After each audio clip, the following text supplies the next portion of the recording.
Judy looks so springy.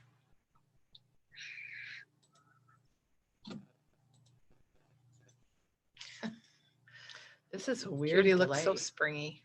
Like I'm looking at myself up on that screen and it's like 3 minutes behind. This is a weird Judy delay. Looks so springy. Like I'm looking at myself up on that screen. How do I stop that?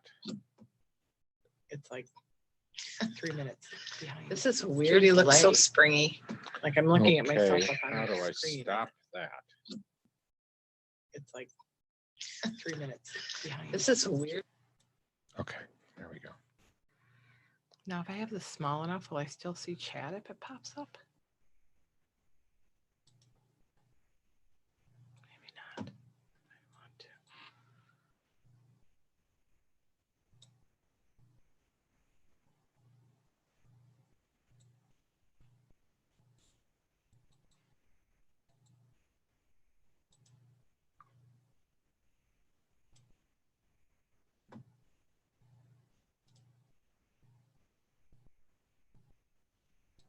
Oh, there everybody is.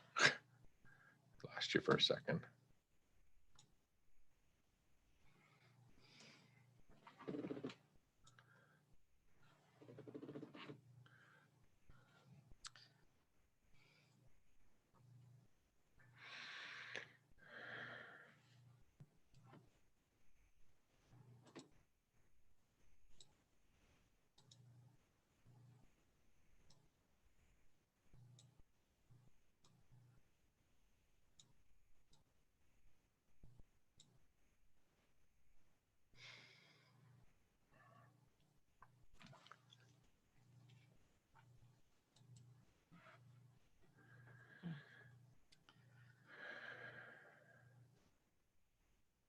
Why does that keep happening?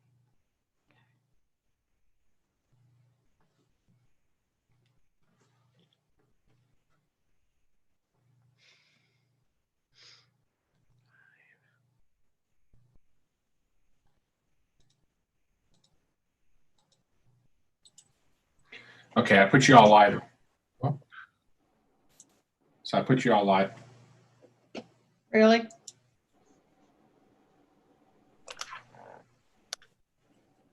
Can everybody hear me? Oh boy, this is not good. Yes.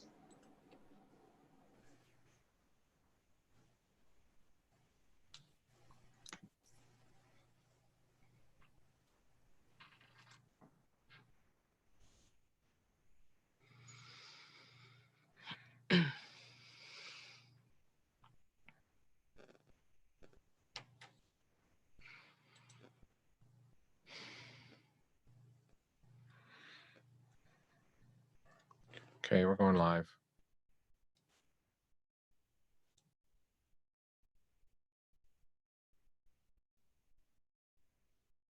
Guys, I can't figure out how to have this open and the podcast open and YouTube open at the same time.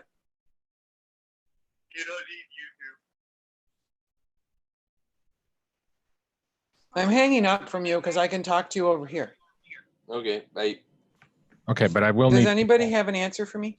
Like, do I need to have everything open at once? Another shot to be a starter, but its availability. We're just using the Zoom in order to be able to communicate among ourselves. One of the things I should have open is being able to hear you. Wait. Okay, now I can hear you. Okay, I have many of you muted here. Did you get that though, Judy? No, I didn't get any of it because I was like yelling at you because I couldn't do everything and my sound wasn't on. Okay. Well, and I might have to ask all of you to log off of Zoom if this isn't working right, because we're able to send the signal to YouTube. Because Zoom is just amongst ourselves if we have to chat or something. So we Right. could always text if we had to. So if you need to lose something, Judy, probably Zoom would be the thing. Right, John? Correct. Okay. I did notice that we do have people listening to us live on Podbean. Sorry about this. It's a new technology every day. We're expanding. So That's right. We actually are experimenting with YouTube Live, and it's going well, except that everybody. John, do we have to be on the iPod thing or the whatever? Yeah, I'm going to have you call in on that. Okay. when I need you. So why don't we start off with, let's see where we are in the script. So all of you listeners are getting a good behind the scenes view of what's going on here. If you are watching on YouTube at the same time that you're listening to us, there's a 15-second delay. This is John Goehle, and we are 7 minutes from live, or from the beginning. I wonder if I should put some music in the background. What do you think? Keep it low anyway. I think we're actually okay. I have, oh, there you are, Lori. Okay. You're in, Lori. Okay, thanks. Anybody know where Jenna is? Does she like decided not to be on today? I'm on your Zoom. I'm still getting into the podcast. Okay, I see you. I'm just getting into the podcast too. Wait. Okay. Alex wants in. And Ann, I'm going to ask you not to call in yet. You saw where you are in the script, so.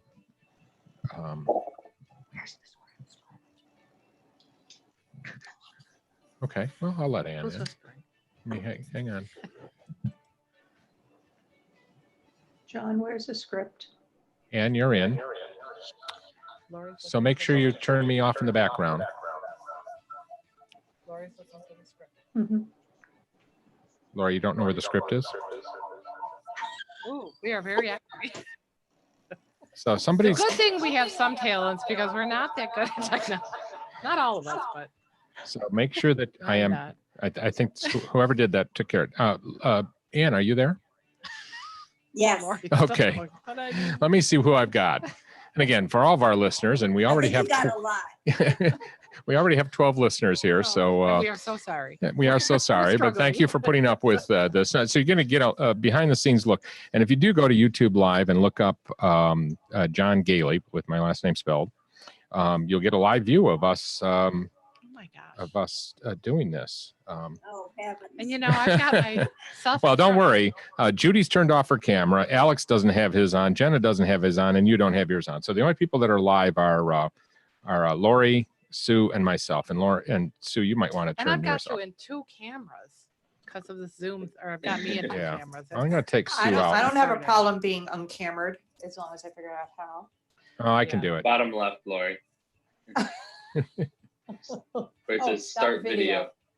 Oh, that's nice. So they do cut out. So anybody that's not there is not there. Okay. Yeah. So that just leaves. Lori, do you want to be on or not?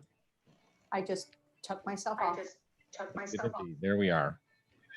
So we are live. I can't remember. I guess I'm, yes, I'm sending the signal. Okay. This is exciting. I did find out today, by the way, everyone, that I can't do Facebook Live and YouTube Live at the same time. So I know I have about 14 listeners on. If you do have questions, please put them in. If you want us to talk about something in particular today, please type it into your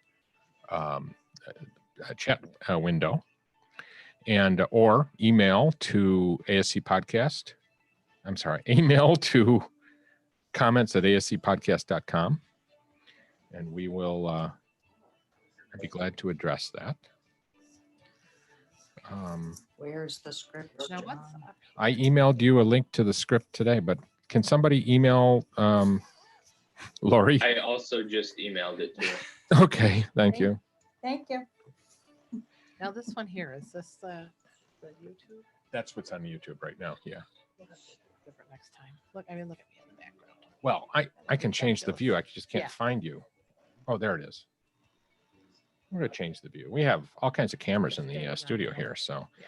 this is a particularly good view Oh. because, by the way, it makes us look thin. Did you see that? Yeah, it could just be you though. Well, I don't know if I I got want to it. do that. Okay, this is probably That's better than the perfect. other though. Yep. John, this is Ann. I don't have the latest script. You should be seeing it happening live. If you go into that, you can see the script is live. If you are you in Google? I'm on, I don't know what I'm on. I'm on Zoom. She's So in Florida. Can somebody email Ann the entire Yeah. script? Yeah. Thank you. I'll take care of it. Where are you, by Yeah, the way, she's Ann? not in here. I'm I'm in West Palm Beach where it's 80 degrees. Yeah, run that in. Make sure you add that to her script so we can really, under Ann in Florida, just say that she's in West Palm Beach, Florida. Ann doesn't have a Google account. That might be the That's only why. hiccup. Okay. Sorry about that, Ann. You're getting the That's most okay. current script. It is dynamic during the thing, but you'll be fine. Well, just as long as I know when to get on, Oh. otherwise I'll keep my mouth quiet. No problem. We'll tell you. Don't worry about that. I was trying to find the logo to be able to put that up on the screen, but I can't find it. So Who is an anonymous platypus? Someone named that in our script. I'm not sure. okay. It's anonymous. So this is John Goehle. We're going live in, oh my goodness, we're going live in 45 seconds. Oh, wow. Is everybody ready? Thank you for bearing with us out there. We're up to 15 listeners. I can't tell how many people are on YouTube because I don't know how to use that yet. So I can see the image over there, but we're at 30 seconds. Are you ready, Sue? Yes. Sorry, I was trying to pull it. It's all right. We are recognizing our sponsors today, by the way, too. So there's a whole new change up in the script up there.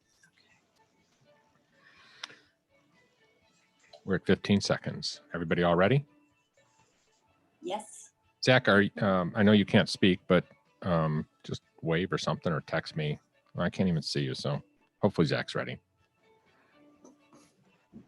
We are live. Go, Sue. Welcome to episode 95 of the ASC Podcast with John Goehle for March 19th, 2020, recording live from our studio in Spencerport, New York. We would like to thank our sponsors, Ambulatory Healthcare Strategies, Surgical Information Systems, and Encompass Healthcare Data Solutions.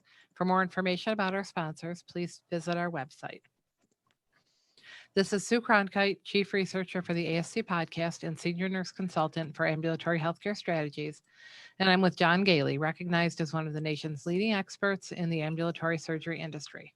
Joining us remotely from Rochester, New York, are Jenna Alvarez, Senior Nurse Consultant with AHS, Alex Borneman, Director of Operations with AHS, and Judy D'Ambrosio, Director of Educational Services with AHS.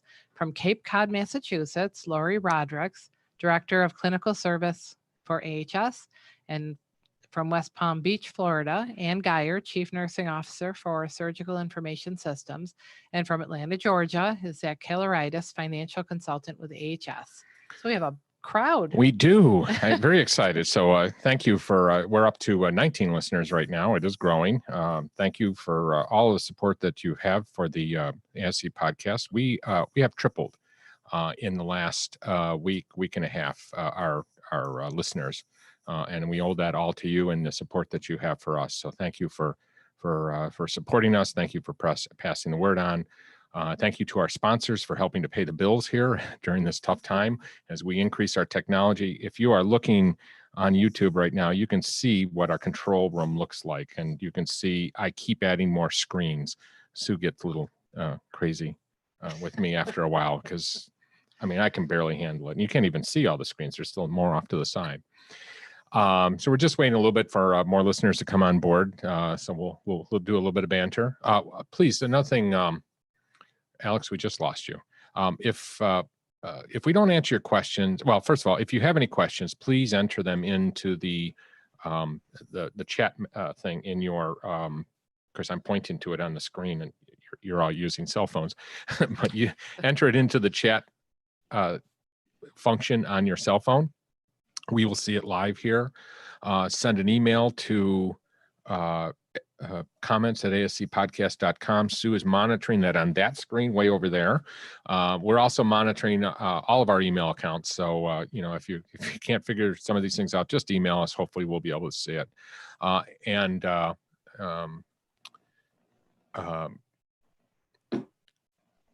Hang on, Judy. We're going to have to let Alex in first.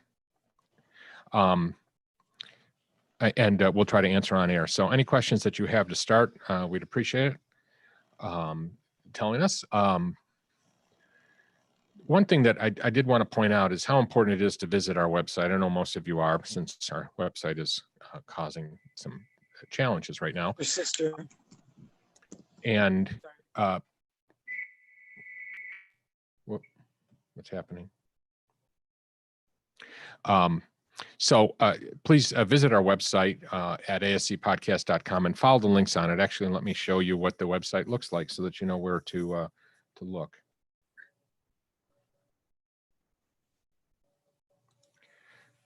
So this is the website. And when you go in there, you can see that there's this big link right here. If you're watching on YouTube, where you can see all the resources. So just click on that and you'll be able to go in and see all the resources that we have. Everything that we talk about will have some form up there on the website. Of course, all of these podcasts are recorded for future reference.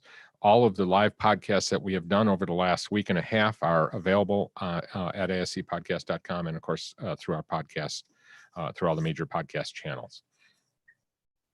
Okay. We're up to about 23 listeners right now. And let's just talk about, there we go, finally. And by the way, my staff has been working on the script all day long. I have no idea. I just know that it's all there and organized, and I'll try to very carefully go through these things. I did want to talk about some of the conversation. I'll start off with some of the things that have been going on with me. So I've been on the phone almost all day long dealing with some client issues, various issues that have popped up throughout the day. A lot of questions about what to do when the operation starts shutting down and you start working from home. There's a lot of questions about PTO, a lot of questions about the various benefits that are going on, how to help with the nurses. I'm just going to go quickly through what we've had. One of the big questions that have come up is what happens if I stay open and yet all of my but my municipality has said that we should be limiting limiting elective surgery. And as somebody that works in doing legal consulting, and I think Lori, you can also say this, and I think and you do some of it too, is that we know that after this is all done, there's going to be a lot of lawsuits, that the trial lawyers are just going to have a field day with this, and probably looking back on the decision-making process that we had during the crisis. So I talked to a senator out in California yesterday, and the administrator there was kind of frustrated with the doctors because they basically have not only continuing to do surgery, but are actually increasing the number of surgeries they're doing, and they're kind of refusing to shut down at all. And while we understand that you're going to want to keep open as long as you can, you have to be very careful, especially if you are being told not to do elective surgery and you choose to make everything elective surgery. That we are encouraging you to document fully how you're making that decision and what is the basis for all of that. So, and we've given some forms on the website for you to do that. You want to document in the governing body minutes. You're going to want to document every case that you do that is non-elective, so that you're covering yourself down the road. But be very careful if you have been told not to do elective surgery and you continue doing things that many other people would consider elective. One of the questions that was asked today of me is that as we start to shut down, are we going to need a new inspection before reopening? The answer to that is no. At this, you still have your license until you lose your license or your certification or your, not accreditation, but if your license or certification, you can open without having to go through another inspection. Other quick questions about PTO. What happens when you go on unemployment insurance? If, would you be able to keep your PTO and then get it later? This varies dramatically by state. We have a couple lawyers that we hope to have on. I don't know when that's going to happen. We're going to do it as quickly as possible. At the very least, hopefully we can get some guidance from the lawyers. So depending upon the situation in your state or the state laws, sometimes the PTO payout will not decrease benefits. Sometimes this is impacted by the timing of those benefits. For example, in some situations where employees receive ongoing payments for vacation while they are laid off, those payments can reduce the amount that they receive under unemployment. Then again, some states allow all workers with a set date for resuming employment to obtain full benefits while receiving vacation pay. We'll try to get a lawyer, as I said, to talk about it. When states do, I'm not going to go on to that. Okay, other benefits. Bring up, so another point that we need to bring up here is that you should be having a conversation right now with your benefits company. Hopefully most of you have, a company that helps you with the benefits. And if you do furlough your employees, that's a change in employment. They at that point, they could potentially start losing their health benefits, and then they would fall under COBRA. So COBRA notifications are done by the organization that provides your benefit services, or by the insurance company. So check with them, get advice. Hopefully they'll have some forms or some documents that they can give you that you can hand out to your employees, but be prepared for this and be prepared to answer some very tough questions. We're already getting a lot of questions on this, and unfortunately we can't figure out every situation, because it will depend not only on the timing of them losing their benefits or their benefits changing, will depend upon the insurance policy that you have. And of course, the state will dictate some of the terms with regard to, I'm sorry, I'm misspeaking here. And then the COBRA benefits will kick in based upon what your advisor will give you. We also want to remind people that your nurses are going to be very valuable during this time. So even though we might be laying them off, there's going to be a lot of opportunities for them to find employment elsewhere. For example, in New York City, there is a website where nurses can turn to sign up and express their interest in temporary employment. I assume this is going to happen in other areas. So keep an eye out for opportunities. Definitely, I think it's our duty to help our nurses through this difficult time as they try to find ways to continue their paycheck. And I do want to point out too, for those in New York State that were on the Capitol Health Consulting call, I did misspeak earlier. I meant to say that this New York City website, not New York State. New York State does not have any guidance on this. You have to go to your local health department. But New York City is the only local health department that actually has a link like this. Got it.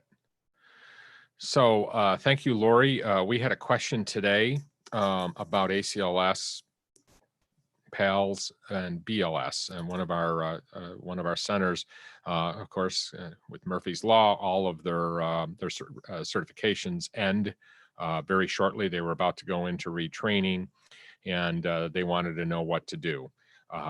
So one thing I do want to remind everybody, it's important for you to understand that PALS, ACLS, and BLS training needs to be hands-on. That is a CMS requirement. That is an accreditation requirement. There are options, of course, to do these things online, but they don't meet the CMS and the AAAC or the accreditation requirements. I should say, Lori contacted the American Heart Association today, and they verbally told us, I don't think we have this in writing, correct, Lori? Correct. It's not in writing. Okay, but we have verbally heard from them that they are automatically extending PALS, ACLS, and BLS certifications for 60 days. They do recommend that you contact the trainer to let them know about your future needs and prepare for that need to get training immediately after the expiration. With regard to shutting down, we know that many of you are in the process of shutting down operations, or discontinuing operations might be a better term. You need to check your state law to determine if it is required to be reported to the state. Those of you that are clients of Ambulatory Healthcare Strategies, we're already helping you through that process. New York State is one of those states that does require notification. An interesting question did come up, is that if you shut down, but you still have people coming into work. So for example, if your administrator and your nurse manager come to work, then technically you're not shut down. You're just not doing cases at that point. That's a kind of an iffy situation. I'm not quite sure. I think the better thing to do would probably be to report that anyway. I agree. Okay.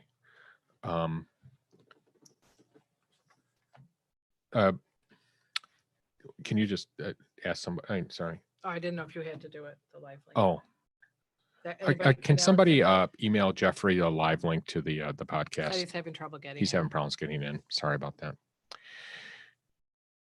Where was One I? other thing that Sure. John was just about to say before he had a flight of ideas is that not only are you reporting possibly to your state, but if you are an accredited association, you want to report to your accrediting body Thank you. if you're having a change in your status at this time, just to keep them aware and that they know whether or not you are performing cases or not. It's always better to over-report than under-report.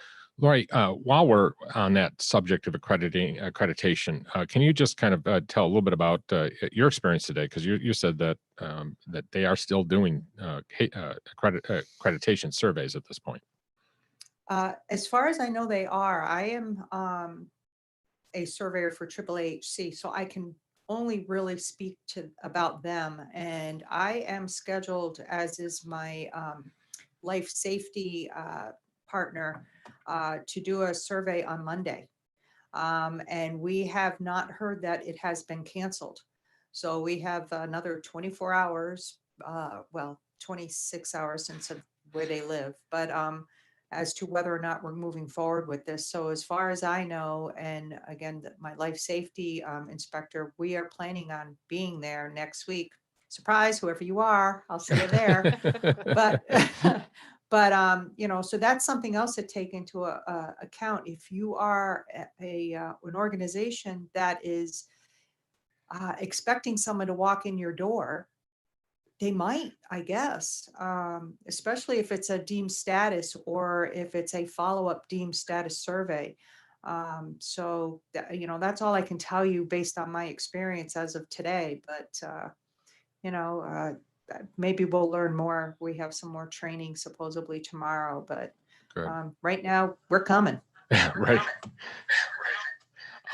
So we'll keep you up to date on that as we learn more. But we should reiterate, I think everybody knows this now, all regular deemed status surveys, all CMS surveys, all state certification surveys have ceased. And at this point, the only types of surveys that are going on are emergency type surveys and regular accreditation surveys that have not yet been canceled, as Lori was alluding to. The ASC Association has published a variety of excellent resources on their website at ascassociation.org. The information up there includes guidance on elective surgery, and I know you're going to start getting an awful lot of different types of guidance on elective surgery. I think that's now going to be the problem, is how do we kind of keep up with all that? There's updates on ASCA 2020. Hint, it is still on. There's state-specific guidance up there. Excellent resources there for the individual states, more than we've been able to gather ourselves. We just have limited time to be able to do that. General resources about the virus and links to the national links. Human resource links, infection control links, and links to the CDC recorded webinars, which I think would be useful also.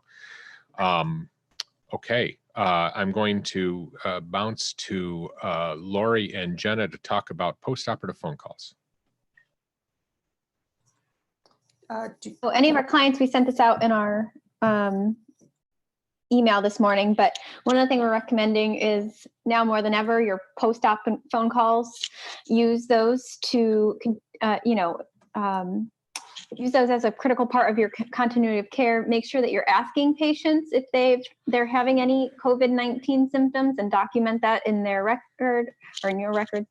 And we also highly recommend you do an additional follow-up call after the patient has left, during that 2-week period where, they could become symptomatic after having visited you, to determine if the patient has, possibly has COVID, or if they've gotten diagnosed since they've left your center.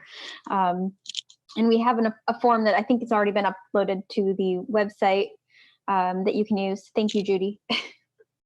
Yeah, and the other thing too is if you are a center that has since shut down your surgery services,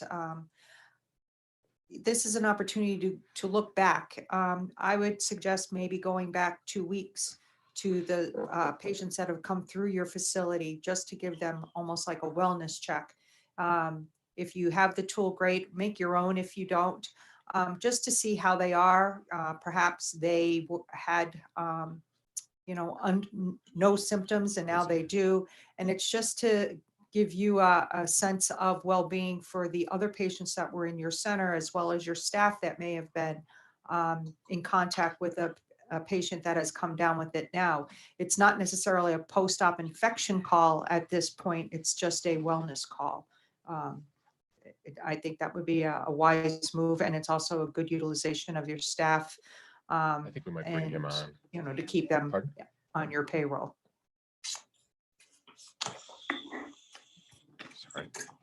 Sorry about that. Okay. I'm sorry. And did somebody say that we're going to have a form that you can use for that? Yeah. Okay. And I'm going to hang up so that Judy can get on. Okay. Thank you. Thank you. Can I read right from here and have people hear me, or do I need to call on? No, we can. We can hear you. We can hear you. I mean, rather than go through the steps of doing that. That's all. I was just trying to be helpful. Okay. I guess that sounds good. Yeah. If Yeah. anybody on the podcast line can't hear me, just let us know and we'll do it different. We Except hear if they Judy. can't. Okay. Yep, that And if sounds they good. couldn't hear you, they probably couldn't tell you. They Wow. couldn't So hear you, now we but can get that's above our okay. 4 limit. Thank you. Oh, we're learning a lot here. This is great. So thank you very much. Go ahead, Judy. All right, thanks. Okay. So if you're mandated to shut down, or if your governing body decides that in the interest of public health, you're going to shut down, there are just a few things we wanted you to think about. Certainly, you need to communicate that decision with your local health department. It would be wise if you placed an explanatory statement on your website, something into the effect of, in light of current events, we have decided to close the center effective on such and such a date to reopen on such and such a date if it's appropriate. You may also want to contact your local news media to make sure that it's announced that that's closed. Once you've done that, you're going to have to contact all the patients you had scheduled ahead of time. You may choose to reschedule them now or wait until you see when you've chosen a reopen date to do that. You may want to research acute care facilities nearby that you could either donate your supplies or PPE to that you're not using, because we know what a hardship it's become. And you may also want to encourage your staff to seek out ways that they can aid in the crisis in a hospital, urgent care, or a testing site near you. One As far- thing that I would recommend in donating any supplies and PPE, just make sure you keep enough on hand for when it's time for you to reopen. It's one thing to give, your supplies, and it's a wonderful, wonderful thought process. However, you also have to be able to provide what you need to your patients and your staff when indeed you open your doors. So consider that in your donation thoughts. Okay. Okay, good point. And we did get a question on YouTube. Says within the 2-week period, what is the best ideal time frame? Should it be midway? I'm not sure what they're talking about. John? Oh, probably the phone calls would be my thought, yes. is how they're thinking. That's up to you guys. I would, if you're going out the 2 weeks, I would give them probably 5 to 7 days. Obviously, there's going to be those that are 14 days out, which is fine, but you don't have to call every patient on day one when you implement this process. So if they were there 14 days ago, you figure, give them a couple of days on top of that to start having symptoms.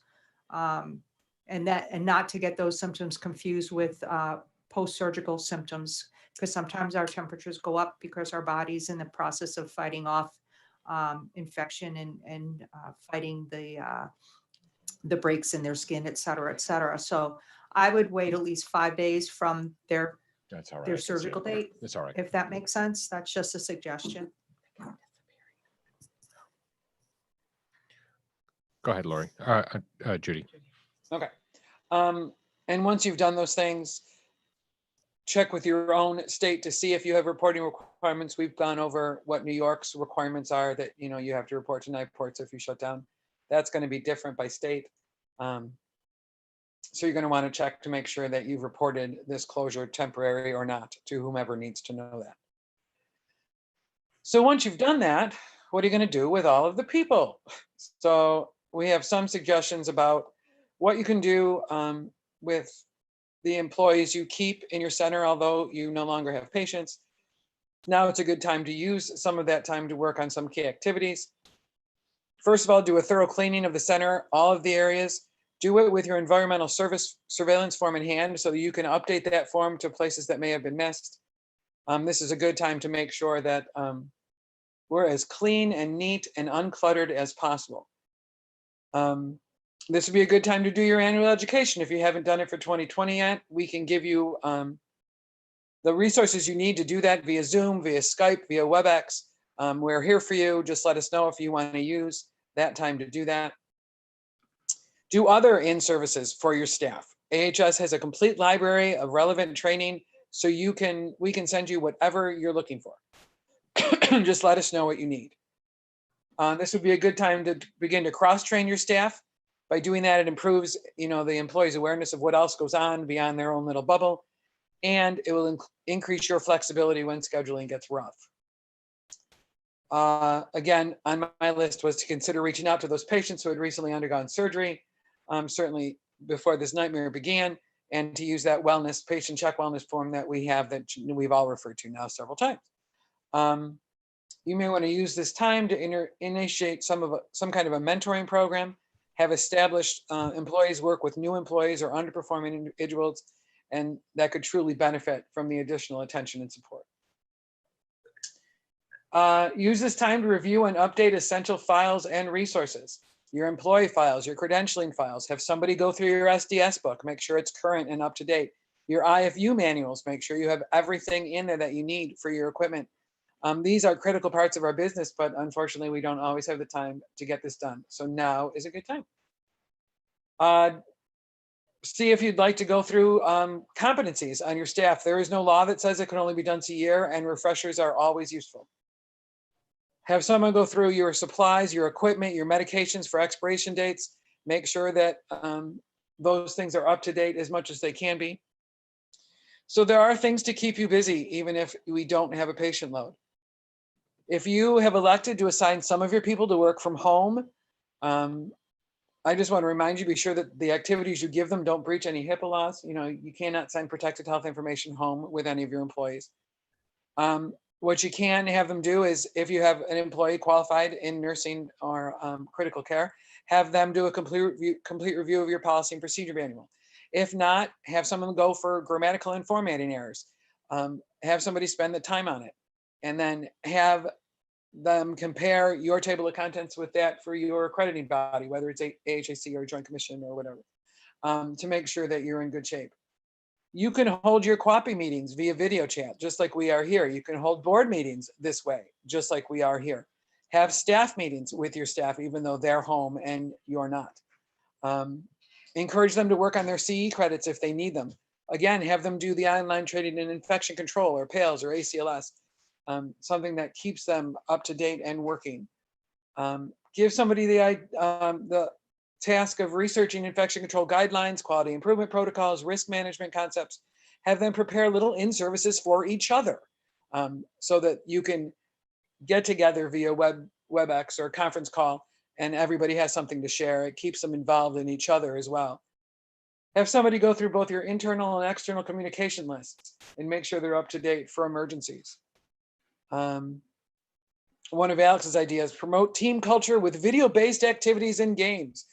Keep everybody in touch with each other, keep everybody together. Start writing up all this COVID-19 stuff as events and drills. Write up incident reports for patients or staff that have come in ill or with a fever. And now is a good time to collect documentations of the expenses you've occurred because of this. I'm sure there will be reimbursement timeframes involved. So if you want to put somebody on that task, that's something they could do from their home. Cohorts, tell me if I've forgotten anything, if I've hit on everything we talked about. That sounded really good. Oh, thanks so much. I just came up with another one. Okay. You did share with us.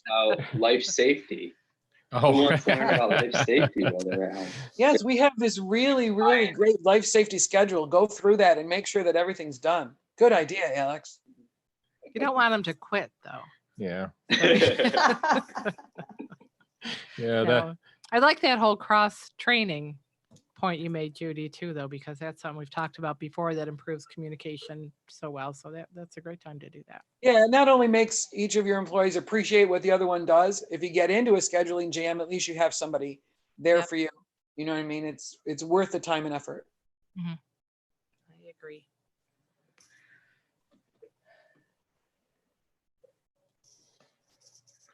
Okay, Ann, we have a Yes. special guest today, Ann Geier, who is the Chief Nursing Officer for Surgical Information Systems, one of our the sponsor of our show, and a very, very dear friend. And thank you so much, Ann, for joining us. We're not going to hold against you that you're down in beautiful Palm Beach, and the rest of us are up here. And one of our Can you listeners hear said me you okay? were, sorry. One of our Yes. listeners had said that you were their Okay. very favorite in the industry. So they're Oh, very no. excited to hear from you. So Oh, welcome. thank you. Can you all hear me okay, John? Yep, absolutely. John? Yes, Okay. yes, we can hear you. When you and I talked this morning about what I could contribute, the first thing I thought of is everybody's mental health, because I'm starting to see a lot of stress exhibited amongst my clients, my friends in the industry, the uncertainty. I'm a low stress person. It takes a lot to get me upset, but even I'm feeling it. It's like you're starting to feel closed in, and I'm used to working remotely, but the uncertainty, is my center going to stay open? Am I going to get paid? If I have to take unemployment insurance, I've never done that before. How long is this going to go on? I mean, everybody that's on this call probably understands that feeling. And there are things that you can do. Now, my number one release is to exercise. So I'll go out and I'll do a hard walk in 80 degrees weather, because I find when I get back, I feel better. I noticed that for surgical information system, Cigna is our insurer, and they set up resources for CIS employees or anybody covered, I guess, by this virus or the effect of the COVID-19, that they are offering almost like an employee assistance plan that you can call in. They're providing hotlines. They're providing things like sending prescriptions, 90-day prescriptions at no cost. I mean, there's just all kinds of things that they're trying to do. There are resources out there, but it's, this is, as we talked about, this is like the zombie apocalypse to me. In our wildest dreams, we could not have anticipated a scenario like this. And so it's a matter of taking it a day at a time, trying to do things that you can wrap your arms around, little baby steps. The financial situation is going to be critical for some of us. So it's going to be very important when the cash flow dries up that the people in charge have thought about how are you going to tell your employees what's going on without scaring the living daylights out of them. You don't want them to head to the hospital where they take a full-time job and then you reopen, you have no staff. So I'm really worried about that. And I would appreciate it if anybody has anything to offer on that you write into John and Sue and just put something that we can talk about in the near future on how you're handling the stress. I mean, and drinking is not the solution. I think That's right. a glass of wine sounds awfully good, but 2 or 3 or 4 or 5 isn't going to do it, because the problems aren't going to go away. So what are you going to do to get over the hump when you start to feel your neck getting tight, your back hurting? You don't feel like yourself, and you can't put your finger on it. It's a good possibility that it's what's going on around us. And then you worry about your children, and you worry about the schools being closed. So I hate to be Debbie Downer, because I talk about Krabby Carl when I do my talks, but we got to think about this stuff and take care of yourselves. So the emails that I send to you all, I put on there, stay safe and wash your hands often. As simple as that sounds, we can't neglect it. We have to take care of ourselves. There may not be anybody there to take care of us. So that's my 2 cents for today. Well said. And I'd also invite Ann would be glad to be on this podcast. I'm talking for her, but I know all of us are happy to be getting the word out. We are getting a lot of support for the podcast. A lot of people are listening. Not as many people live as that listen to the recorded podcast. So if you have some topics that you would love to have Ann talk about, and we're going to talk a little bit later on about what other things are going on here. John, I have a quick Sure. question. Sure. If we want to invite people to this podcast, do they have to be on Podbean to get it live? Well, yeah, very good question. So Podbean is the way that you can listen to the podcast live and to interact with us. We are now pushing to YouTube live stream, and we're monitoring it. It does seem to be working well. And given that we've gotten a couple questions, or we had one comment coming back, obviously people are able to hear us out there too. We're going to monitor. We're going to see what the recording comes up like. Okay. But I think so that I think YouTube has a little bit more of a broad audience there than the Podbean Live. Okay. So we'll continue to monitor that. We did look into Facebook Live. Unfortunately, I cannot do both Facebook and YouTube at the same time. If people do, YouTube, yeah. So I think YouTube is a kind of a better and more universal, because you can see it both your cell phone and on the computer. But yeah, Okay, so sounds absolutely, thank you. Go Sue. And we have a question from the audience, from Christina. If you were to get a confirmed COVID-19 case, is that an immediate shutdown? I don't believe it's immediate shutdown. You would contact your local or state Department of Health and see what they have to say. And you would just obviously quarantine anyone that has symptoms. Mhm. You would, follow the reported, I don't want to say rules, but the steps to take. You would do a thorough cleaning. You would, proceed that way. But it wouldn't be an automatic shutdown, as far as I'm aware. Jenna And just check joined your, us. Thank- check your state and local guidance. I know New York City has some guidance out now and I think New York State actually has somewhat similar guidance up on the HCS site.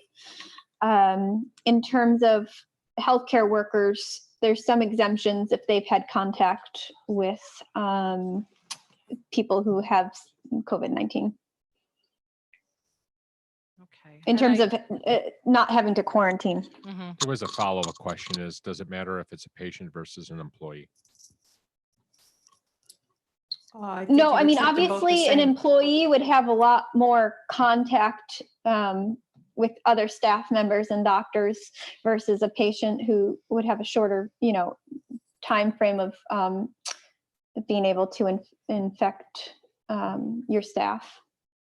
And I wonder, I know we have recommended the Department of Health a lot of times. I think they must be so overwhelmed because we're not always we've had people that have reached out and not gotten very complete answers. But again, I'm sure they're I overwhelmed. think what Sue is just like saying is that they were everybody. told to go to the website. Yeah. Yeah. And, it could just be, as I said, they might just really I think everybody's kind of just struggling their way through this. And I wonder, like some centers, if they're close to closing, I know some of ours have had issues, but they're considering closing down within a day or two, and that may affect it too. You can just kind of weigh the benefits. And treat it like you would any other patient that came in that you found out had an infectious process, whether it was C. diff, whether they were positive TB.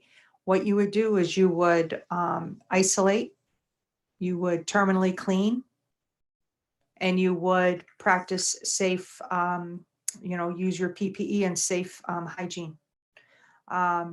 Would you close down? I would imagine if that person came in contact with everybody, you might want to consider it. However, as Jenna said, there are some sites out there that are explaining if a healthcare worker becomes tested positive or comes in contact with someone that's positive, how they should behave. I don't think you would have an automatic close down. but you would take the process to do what you find is the best thing that's going to protect everybody. If you cannot discuss it with your Department of Health. If you have a hospital partner, talk to them, talk to the infection preventionists there as well, get their input. But that would be my advice at this time. Thanks, Lori. Thanks. Mhm. Alex, barring any other questions at this point, Alex, you want to start talking about community participation, put it in the perspective of emergency preparedness too. Yeah, absolutely. So as we've been told since I believe November 2017, we should be reaching out to our communities. And usually that means our emergency departments of our emergency department for our counties and our states to offer up ourselves for help during a disaster. And kind of now is when that comes to fruition, if they so choose. So part of that communication in the past has been, here's how many beds we have. Here's how many staff members and what kind of supplies we have on staff and our square footage. And most of us haven't gotten much back from our departments of health or our departments of emergency preparedness. But, again, now's the time to reiterate to them that we are here, we are willing to help. And when doing so, when you send such a letter to them or call them or email them, each department's a little bit different for each county in New York or whoever is the local jurisdiction in other states. Each one is a little bit different. So when you're reaching out to them, they might have an email address or they might have mail is not really the best way right now, but the phone number or email address are the best two ways to reach out to them and let them know what you have available for them. And then the other community partners that we want to be reaching out to are our hospitals. And this is all part of, some of our choices that we have to make. Some states haven't made it quite there yet. New York City, being that they can only do non-elective procedures currently, and they have to determine what those are and whether or not they can stay open without doing those. Each location in the U.S. is different right now, and even Massachusetts, Ohio, some of the other places that have started to have to make tough decisions. So among our decisions are to, continue with our current not elective caseload, or if in other states, just our current full caseload, and to potentially, if we're in areas extremely affected by COVID-19, to start taking on non-elective cases from the hospital within your current scope. Really can't do anything outside of our scope without 1135. That's brought down from your Department of Health on the state level. But you can offer to your hospital that you can take on some of their burden of surgeries, whether that be through current doctors that are associated with both organizations or through new doctors that you have to credential. Another option is close and isolate, allowing staff to seek work at hospitals, which we talked a little bit about, or where they're most needed, through your local hospital, contacting again your local hospitals or your emergency departments or your local Department of Health with your county or local authority. And then the third option that is starting to come up here in New York State is becoming a testing site. And this idea is just in its infancy. for ASCs. There's already been a couple, I believe. I was reading, this is more anecdotally, but I've been reading on the news about a couple Midwestern ASCs that have become testing sites for their states. But in New York, we now have gotten the contact information where you can go to, where you can email your information to start the process of potentially becoming a testing site. Some of the things that they're looking for, and we list these out for everybody just because, quite honestly, if your Department of Health is requesting that you participate, or if you're trying to participate with them in helping them with combating COVID-19 in any way, these are all relevant items for them. So first off is ownership. Who are your owners, whether or not they're private physicians or, you're part owned by a hospital. Your center's location, county, region, of course, those are very relevant, so they know where you are. Square footage of your facility. This is important because it helps tell them what your occupancy level is. And I would even say one of the, in terms of other pertinent information that you'd want to include, the facility layout, an actual map of your facility might be helpful, especially if you're communicating via email, pretty easy to attach. And also your parking capacity. If I know all of us have heard about the drive-in testing centers, so that would very much help them understand where that capacity would be at if they used your site for such a location. And then also talk to them about your current status as a facility. So we're talking about if you're a startup, your brand new facility, or if you're, you're current and established, or if you're a former facility, if you've closed down or you're in the process of closing down, let them know that maybe that your site is available. Some other items that they might be interested in, your current supply level, your current staffing level, and what types of staff you have on payroll, and then also the number of beds with oxygen outlets. That may become very, very important for the Department of Health to know. Another item that I've been hearing is that they might be interested in our anesthesia machines. Jenna brought this up earlier today. And I believe the president might have actually referred to it earlier too, correct? Yep. Yeah, that was Trump that brought that up. So I will be, of course, monitoring that situation as things develop there. So those are really most of your options. Obviously, the first one again is continue as is until we receive further notice. But Okay. any questions on any of that? No, we don't have any questions at this time. So let me, before we go in, we're going to have a little bit of a financial discussion. Zach is waiting in the wings. And I'm sorry. Oh, did we want to ask Judy that question? Oh, which one was that? Oh, yes, I'm sorry. Go, Sue.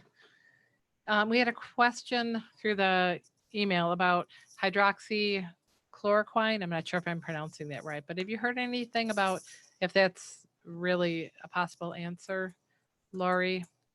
I know it used to treat, or it's been used to treat what, malaria and rheumatoid arthritis or something. And now, so they're saying that's been safety tested, and could it actually, and that there might be some, but I I think that's looked into it. not right now sure they're about it. looking into it Mhm. as a possibility as a treatment for coronavirus. Mhm. I think it's still in the testing phases.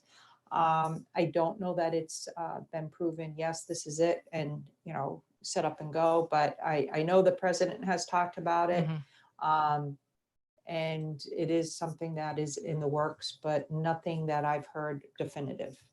Yeah, I'm kind of looking it up. They're saying there's been some encouraging results, but as we all know, sometimes things start off looking really good and you get deeper into the testing and it may not. So, Right. Plus, we're not usually good at live people testing. We usually start on smaller four-legged friends.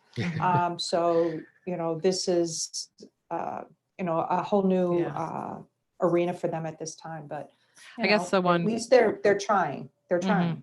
And at least it's not where it's been around a while. It's not a new drug, so they don't have to worry as much about. They already know the side effects and that kind of thing, but whether it's really going to do the trick is another question. So, okay. We did have a follow-up question. One of our listeners, Zach, turn your volume down. We had one of our listeners came in a little bit late and wanted clarification on the testing centers or specimen collection centers, Alex. Yeah, sure. So again, New York State. So New York State is trying to focus right now on Southwestchester, but we do have, so specifically centers in that region. They're very interested in becoming testing sites, but we do also have, we've got the contact information. It's an email address where requests can be sent for any New York State centers if they want to become testing sites. Obviously, we can't guarantee, with DOH will have the final say on that. So again, you'd just be requesting basically a hearing from, not really a hearing, but requesting from Department of Health to become a testing site. So we'll share that to anybody that wants it. I don't think the Department of Health really wants that to become public information. So just on an individual basis, we'll share that. And I did want to remind everybody, I know I keep reminding you, but the importance of visiting the website periodically to see the updates. I did not update it today. My staff has told me that I need to update it tonight. So we'll be working on that after the podcast, after dinner maybe. And we'll get that totally up to date with the most recent information and to add all the stuff that we've been talking about here. Before we go into the financial discussion, I did want to just kind of give you a little brief interlude here about what we're planning on an ongoing basis. We will continue doing these live podcasts on every other day or thereabouts type basis. We might have one tomorrow. We haven't made a decision yet about that, depending upon our ability to get a hold of a lawyer to talk about some of the legal issues here. We're going to be we're also going to be preparing some educational programs that we think will be useful to you as you go into isolation. Some of the things in the planning stages, actually well beyond the planning stages, the infection preventionist training and updates. Lori is working on that based upon some of the training that she's done for the New York State Association. That will, for if you're an ambulatory healthcare strategies client, those will be free to the staff of our retainer clients, and you'll be able to order it, and it'll be a full day session, right, Lori? I guess we're going to be 6 to 8 hours of wonderful discussion about infection prevention. Oh my goodness. And we promise we're going to try to make it out there fun. with ideas, feel Yes. free to send them in, because your brains are really, really needed. That's right. And to that end, we've already announced that we're going to be doing this training. The types of things that you would like to learn. I mean, Lori's got a lot of great slides, but she would love to modify them to answer those things that are very specific to you. We are ambulatory healthcare. I should mention this. I haven't mentioned this in a while. Ambulatory healthcare strategies is a authorized AEU and IPCU credit provider. So we will be providing, needless to say, an awful lot of infection prevention credits this quarter when we come to the end, which is actually coming pretty close. So we'll give you more information that's available on the website. And if you have been a listener for a while, by the way, you are CAPE, or I'm sorry, I don't think we had any CAPE credits last quarter, but we did have quite a number, 4.5 credit hours of CASC AEUs. So you can go to the website to see that. So this infection preventionist training and some people who already are certified might find it useful, just kind of go back and maybe see some of the basics and, avail themselves of additional training here. And it will be interactive. We will be using a webinar type format. However, it's not going to be just Lori speaking, because that would put all of you to sleep and probably painful. So Lori and I are going to interact together, since we have so much fun together, and I think it'll be very interesting. We're also looking into some finance, accounting, coding, and billing training. So those of you that have been listeners for a while know that Christine Benton and I have been trying to put together an in-person finance and accounting seminar, including coding and billing. And we were planning on that for late 2020 or early 2021. So guess what? We're going to hopefully do that in a live webinar type format with a number of different speakers. And then I think, and we're going to do some administrator training also. All of our administrators, you can never stop learning. And there are a lot of new people out there that are administrators that are coming into this field without a lot of knowledge about the requirements and the administration. So we'll be doing that. And the most exciting thing is that we are going to be doing a virtual conference. We don't have a time frame for this, but we will be doing a virtual conference for those of you who are not going to be able to make it to ASCA 2020. We're going to have the option of going to a virtual conference here with many speakers that we have, including people like myself and Ann Geier, who does a lot of speaking publicly. So we're very excited about that. We're already putting together a list of speakers to this, and it'll be in a live format and a webinar format, but very different than a regular webinar. You're not going to just see slides up there. We're going to do some interactive stuff, and I think you'll enjoy it. So that's all to come. Keep a very close eye on what we're up to here, and if you are not on LinkedIn with me, do ask, what's the term? It's not called friend, to connect with me through LinkedIn. Though you can connect with me on Facebook too, but through LinkedIn, you can connect with me. I accept all people, obviously, and you can get immediate information about that. Zach, we've been asking Zach to do a bunch of research on some of the financial things, and Zach, there is no way we can go through all that material. So hopefully you have you have things summarized here. He's got like 17 pages worth of information here. A lot of good information. And we will post all that information. But in the meantime, Zach, why don't you kind of just give a brief overview of what we're going to have posted on the website, and just some of the general things that our clients need. And before you launch into that, we have a new sponsor of the podcast. I'm sorry, hang on one second. Bear with me. So we do have a new sponsor of the podcast. It's BHG Funding, and those of you that are familiar with BHG, they provide funding for patients as well as surgery centers, like working capital. We're having some problems with somebody's feed. Yeah. So if you are interested in information, we're going to be posting stuff on the website at some point, but they are available. They're interested in funding, and at this point, with everything that is happening, it could become very important. So we'll pass out information. In the meantime, if you have a question about it, send information to me at comments@ascpodcast.com, and I'll give you some contact information. So go ahead, Zach.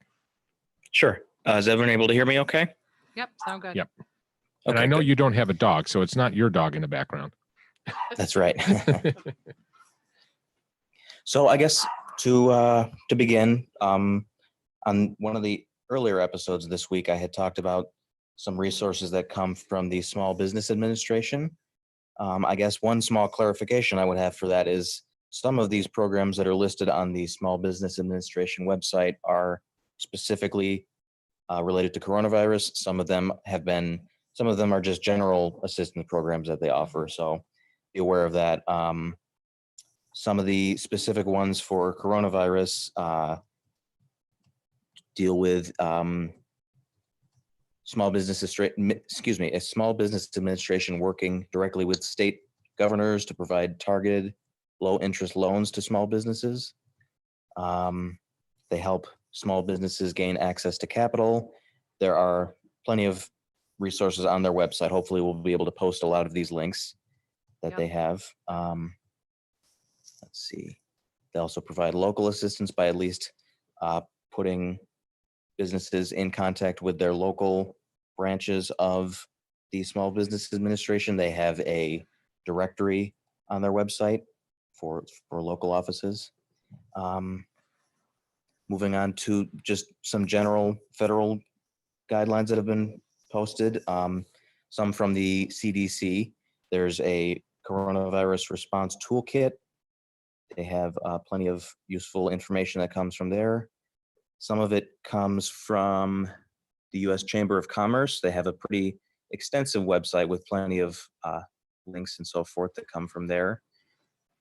I guess summarizing the broad topics, they have a link back to the Small Business Administration page themselves, statewide initiatives to help small businesses, assistance from banks and credit card companies, federal assistance for small businesses directly through the Chamber of Commerce, including there's a link they talk about. The Chamber of Commerce has petitioned Congress and the presidential administration to, on behalf of citizens, to provide some of this relief.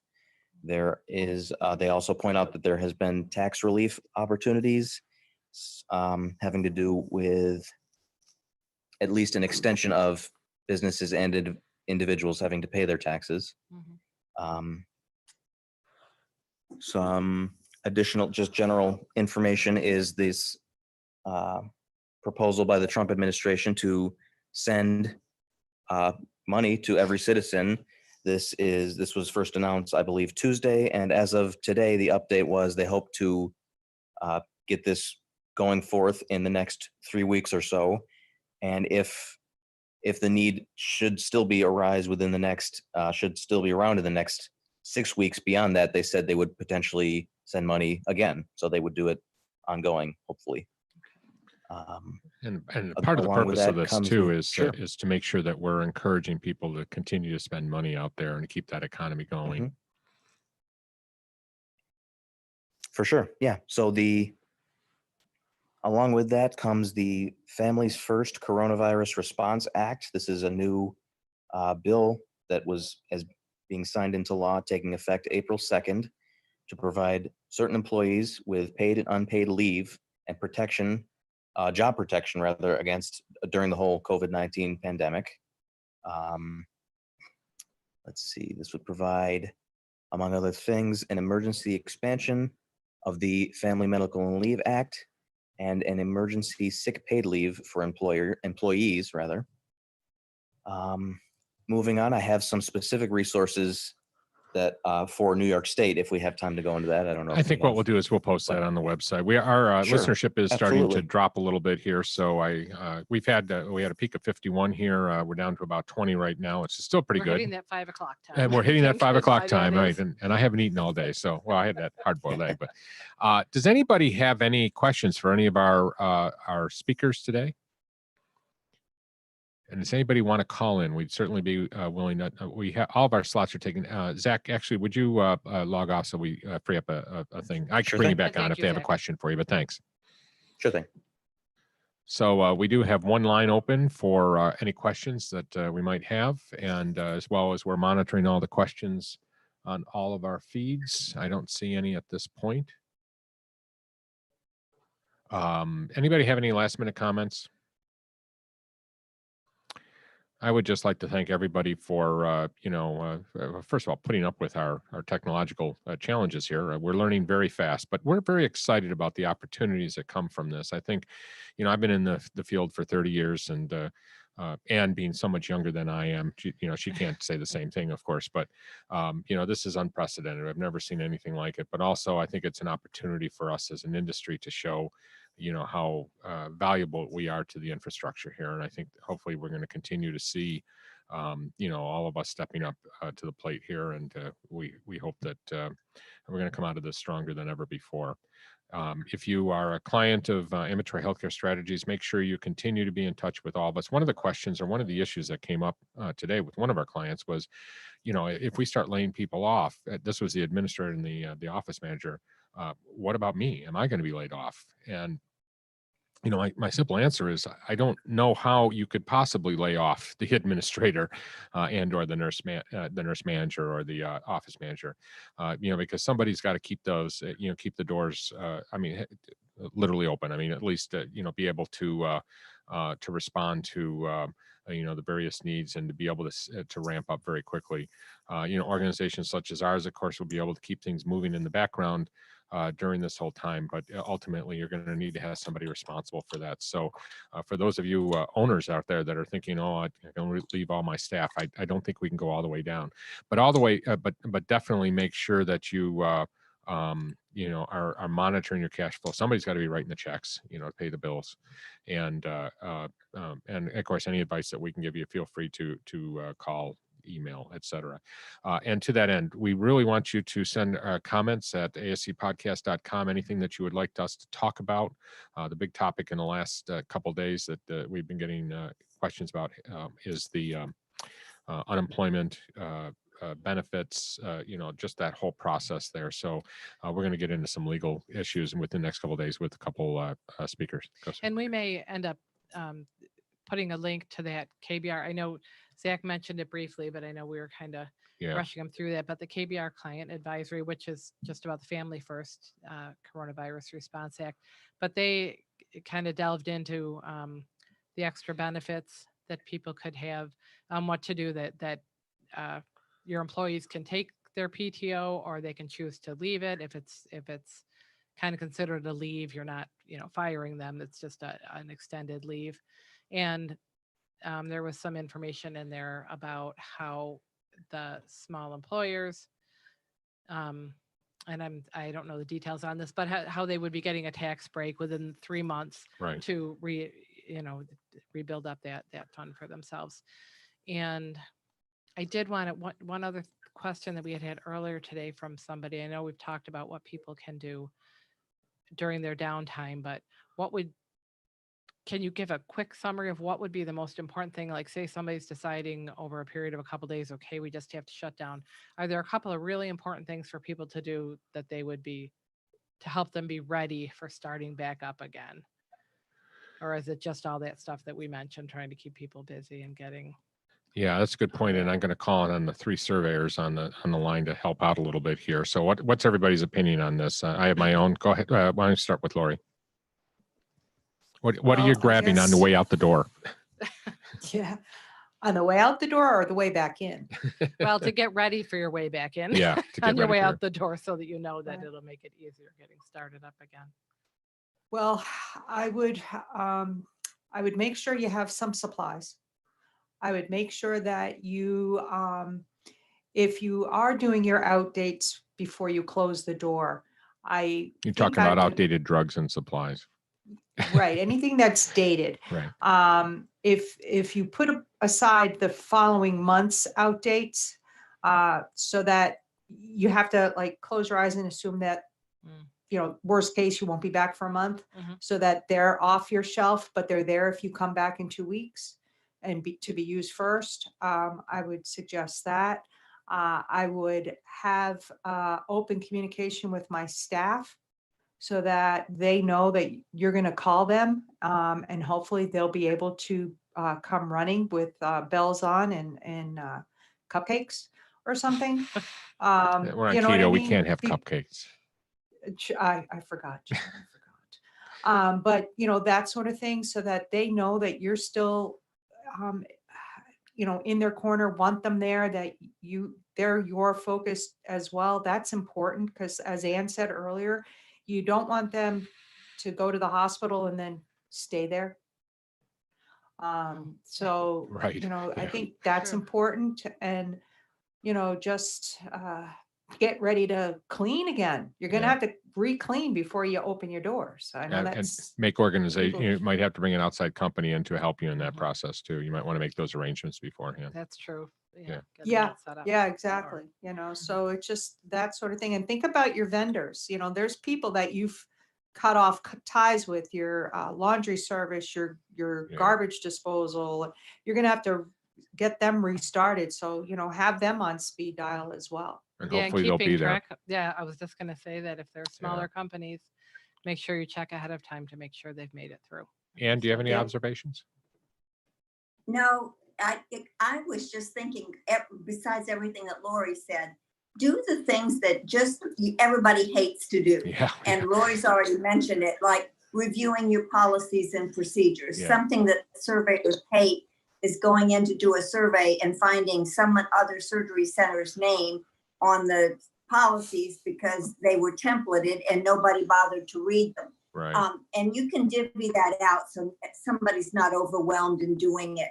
But all the chores, the employee files that have 15 years of employee records in them, what about taking those apart and scanning some of the old files? This is a great time to do that kind of stuff. We all hate to do it, but then think of how nice it's going to be to go to those files and not have to go through a stack that's 8 inches thick for one file. I think that if you put your heads together, I think you can come up with things for people to do that you come out ahead of the game when you do reopen your doors. And I'm sure this is something that all three of us that are surveyors are passionate about. Please read your accreditation handbook. This is a time to memorize it. I'm still shocked when people go in and they don't have it memorized. I mean, I think all of us as surveyors know exactly the chapter. That's a sure sign that you don't know what's going on in there if you don't know what the chapters are for, at least for HHC. So please read through it and comment on it and figure out where your weaknesses are right now so that you can prepare. Or while you're going through it, maybe you can fix some of those things remotely. Sue, I think you. Yep, I just wanted to mention something that actually Jenna sent out to us from MSNBC. Morning Joe from today. I didn't read all the way through it, but it's an article about how ambulatory surgery centers can expand surge capacity as we go into this. So I thought that was a great little plug for how we can be useful. We'll put a reference to that. It's nice to get some positive press coverage for our industry at this difficult time. Ann, did you have anything else? No, I think I'm good. And I think I'll just reiterate the same thing. As you're going out the door, be prepared for, make sure you have the information to be able to do your board meetings, finish up your quality improvement things. Your board is going to have a lot of questions, and doing remote board meetings is going to be important. Make sure you have the ability to document all the things that are going on. If you need help with templates, there's a lot of information that's available on our website template wise, as well as, of course, if you're a client, that's what we do for you. So we'll be documenting that as we go along. Speaking of documentation, John, sure. Also like to add, making sure that we've been documenting the expenses that we've incurred due to the coronavirus. We do now have a list from actually our helpful lobbyists and consultants in New York State. So we did put together pretty comprehensive list of all of the staffing, general costs, payments, and other items that you should be documenting. So we'll post that as well. Okay. I think unless there are any other questions, let's just take a quick look, scan. I don't have any questions on any of the boards. We are still considering whether we're going to do a podcast tomorrow, so stay tuned. I know all of you are keeping a close eye on it. And with that, well, that's it for this episode of the ASC Podcast with John Goehle. Join us again, and please consider becoming a patron by going to our website at ascpodcast.com and spread the word about our podcast with your friends and colleagues, and do us the honor of hitting that subscribe button. If you hit that subscribe button, you're going to know when we go on the air and know about upcoming episodes, as well as whenever we post a new episode. We'll be posting a recording of this to our as a podcast, and then we'll also be posting a video so that you can see behind the scenes if you weren't watching us on YouTube, and that should go up later today. The sound editor for this episode is Susan Cronkite, executive producer John Goehle. Research assistance is provided by Susan Cronkite, Jenna Alvarez, Judy D'Ambrosio, Alex Borneman, Zach Calritis, and Lori Rodericks. Music is provided by Media Sushi and Mike Noah. The ASC Podcast with John Goehle is hosted on Podbean and is available on all major podcast channels.